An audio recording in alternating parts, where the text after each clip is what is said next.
On continue, on va commencer à démonter le tube de fourche. Donc là, il faut dévisser l'été de fourche ici et là. Donc là, il est déjà dévissé, vu que la vis, je l'ai juste reposée comme ça tout à l'heure, qui tenait la plaque phare. Donc on va enlever les deux vis ici, enfin les deux, enlever les desserrer.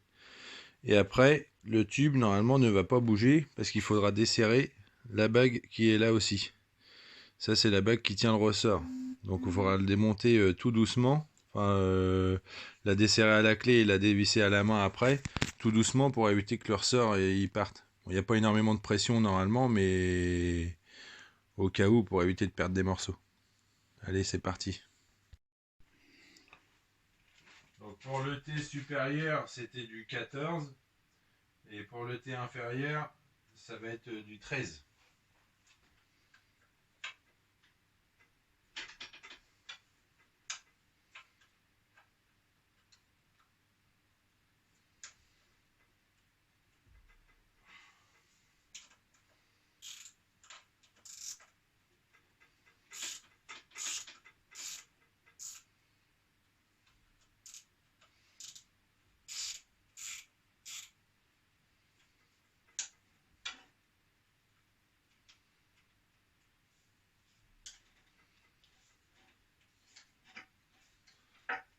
Alors vous voyez, sur celle-là, il n'y a même pas besoin de démonter le haut. On va pouvoir descendre le tube comme ça.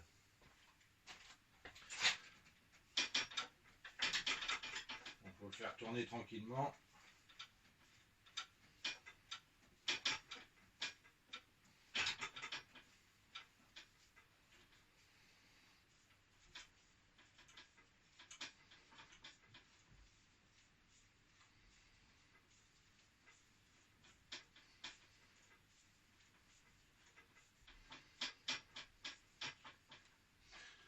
Descendre intégralement.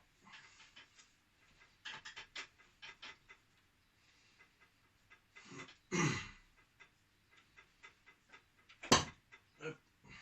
Voilà. Donc maintenant on va décélérer la vis du dessus. Donc pour desserrer à la main c'est pas possible parce que le tube il tourne dans les chiffons. Mais du coup j'ai testé la clé à choc que je m'étais pas encore servi. J'ai acheté chez Lidl. Bon moi pour le peu que je m'en sers c'est suffisant. Et là vous voyez c'est venu tout seul. Donc faut le maintenir quand même avant de desserrer entièrement pour pas que le ressort.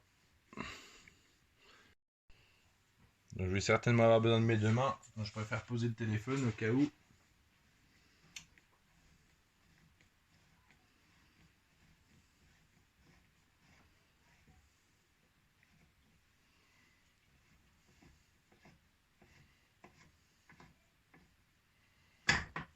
Voilà.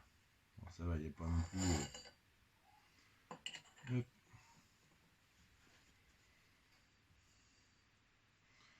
Donc ensuite on va pouvoir vidanger le tube dans un bac à vidange, dans un bidon.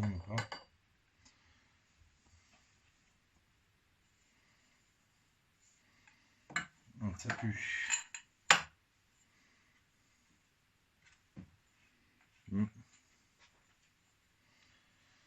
Ça pue fort l'huile de fourche.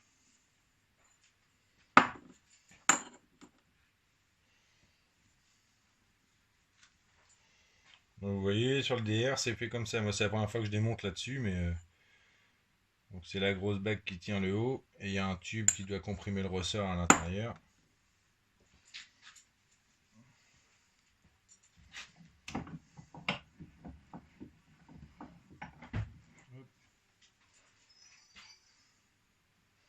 Voilà la taille du ressort avec une grosse bague sur le dessus aussi.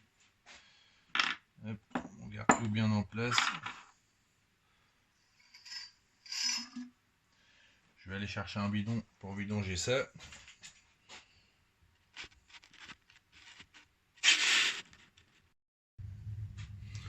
Vous voyez le ressort, il faut le maintenir le temps qu'on vide le tube.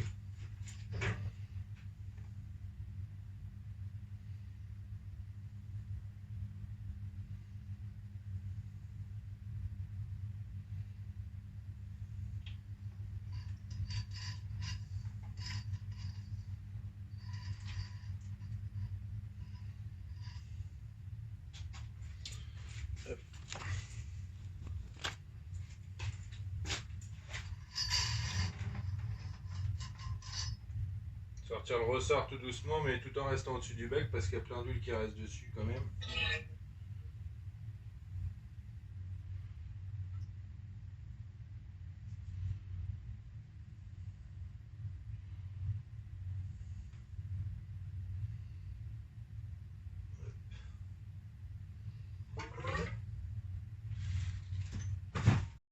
Donc rebonjour, on continue aujourd'hui. Donc j'ai calé mon fourreau de fourche dans l'étau. Ensuite on va démonter la vis BTR qui est en dessous. Donc avec une clé Allen de 10. En général qui est assez serrée. Donc il faut que je mette un tube à rallonge pour avoir plus de force pour la desserrer sans abîmer la vis. Donc ça y est. Donc j'ai démonté la vis de fond de fourreau. Donc c'est cette vis là qui est prise sur le tube du coup qui est glissé dans le fourreau, qui passe à travers le fond pour le maintenir. Du coup obligé d'y aller au pistolet à choc parce que je pense que le tube il devait tourner dedans avec quand je l'ai essayé avec une clé à main, une clé Allen à la main. Du coup obligé d'utiliser le pistolet à choc. Donc sans pétard, je sais pas comment ça peut se faire. Ensuite j'ai essayé de tirer dessus, j'ai pas réussi à sortir le tube. Donc j'ai appelé mon pote Belé qui est un spécialiste du DR et qui m'a dit qu'il fallait sûrement enlever l'agrafe, c'est le Cerclipse là, l'agrafe qui est sur le dessus du joint, du cache-poussière et du joint là. Donc on va enlever ça et en espérant que le tube sorte sans trop de mal. Donc ça y est, l'agrafe est partie et tout est venu avec. J'ai même pas eu besoin de forcer, j'ai juste tiré une fois, tout est venu avec. Donc il reste du gras quand même au fond. Là c'est la rondelle, une espèce de bride là, qui est prise dedans aussi. Qui est prise au fond du tube. Et du coup le joint spi il est venu avec. Hop. Vous voyez, le joint spi et le cache poussière qui vient par dessus. Donc voilà, j'ai mis un bon coup de preuve dedans, coup de chiffon avec un peu de produit dégraissant. Et du coup là on va remettre un peu de graisse neuve pour que le joint il glisse bien et qu'on n'ait pas de mal, qu'on n'ait pas besoin de forcer pour le renquiller. Donc moi j'utilise la graisse multifonction, c'est de la graisse en spray.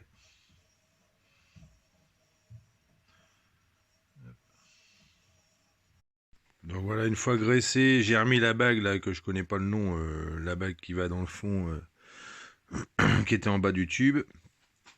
Ensuite on va repositionner la rondelle. Hop. Donc ensuite on peut remettre notre joint spi. Donc moi pour l'enfoncer à fond, j'ai remis l'ancien joint spi dans un premier temps par dessus, tapoté dessus au marteau, et après on prend une grosse douille. Bon, même du 36 ce sera encore mieux, moi j'ai que du 32 au plus gros. Une grosse douille de 32 pour venir taper dessus. Et comme ça l'enfonce bien comme il faut pour aller le mettre jusqu'au fond à sa place. Donc voilà, le joint étant mis à sa place, on va pouvoir enquiller le tube à l'intérieur en mettant auparavant la bride qui va venir en bas du tube pour revisser le fond de tube. Hop, je ne le perds pas. Mettre un bon coup de chiffon pour limiter les saletés qui puissent rentrer à l'intérieur. Voilà.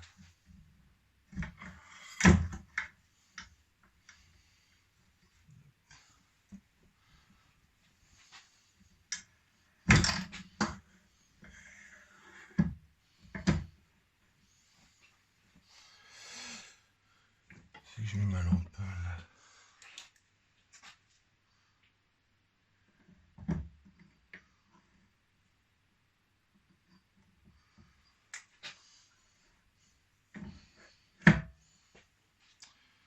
Donc là on est bon.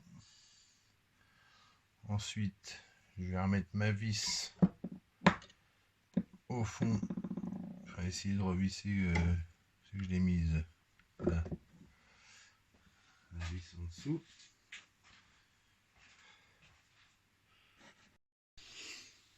Donc voilà, la vis est remise dedans, est resserrée. On va remettre le ressort. Pareil, un coup de chiffon pour essayer d'éviter de mettre la saleté dedans.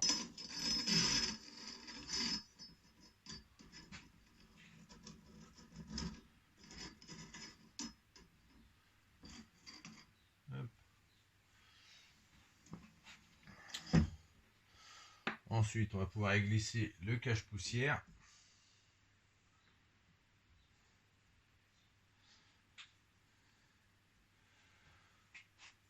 Là. La rondelle qui vient en appui sur le ressort.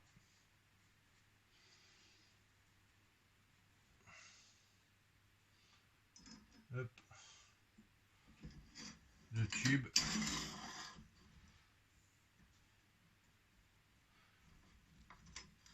Et après on peut remettre la vis qui va en bout de... qui vient fermer tout ça en haut.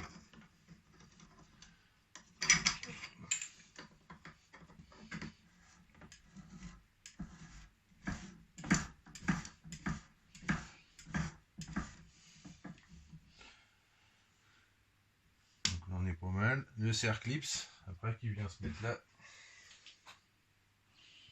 Donc, le serre-clips qui se présente comme ça. Donc on met cette partie là en premier et après on resserre un côté puis l'autre et puis voilà, faut le mettre dans la petite rainure qui est juste au-dessus du cache-poussière.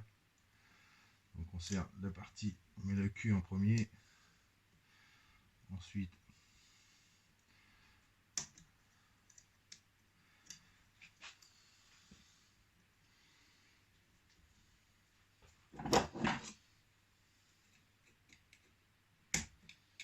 voilà, et ensuite la deuxième partie. Et voilà. Là, vous voyez, le cache-poussière est remis, le serre-clips s'est remis en place dans la petite rainure. Et voilà. Du coup, voilà, c'est remis en place. Du coup, il faudra faire le remplissage d'huile, bien évidemment. Sauf que moi, là, j'ai pas d'huile sous la main parce que avec le confinement, j'ai en acheté quand tout ça, ce sera fini. Donc bon, je prépare le truc, il n'y aura plus que les remplissages à faire. Donc je vais en profiter, mettre un petit coup de peinture sur les fourreaux. Après je fais un petit récapitulatif de l'outillage. Donc une clé Allen pour démonter la vis de bride au fond du fourreau. Une douille de 19, pistolet à choc si vous avez. Sinon je pensais c'est pour démonter la vis qui est là, sur le dessus. Et parce que moi le tube il tournait dans l'étau. Et comme je voulais pas serrer trop fort, sinon il faut le desserrer au préalable sur la moto, comme le tube il est pris dans l'été de fourche. Voilà. Et ensuite, comme avec celle-là, pareil, ça tournait à moitié dans le vide. J'ai fabriqué ça, donc sur une douille de 10 pour mettre sur le pistolet à choc, j'ai coupé une vieille clé Allen de 10 aussi pour aller mettre un coup de pétard en dessous. Et après, un peu de graisse pour remettre le joint en place, et puis voilà. Donc voilà. Donc je vais vous mettre la photo là juste après sur la quantité d'huile à mettre dans le fourreau. J'ai trouvé ça sur internet avec l'année de la moto, donc c'est pour les modèles de DR de 85 à 89 je crois, ou 86 à 89, bon la mienne elle est de 87 donc c'est bon.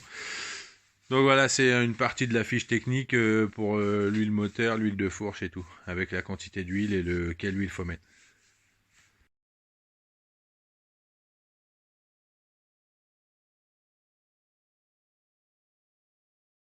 Donc voilà, la vidéo touche à sa fin. J'espère que ça vous aura plu et que ça pourra en aider certains qui veulent se lancer à faire ça tout seul sur leur moto.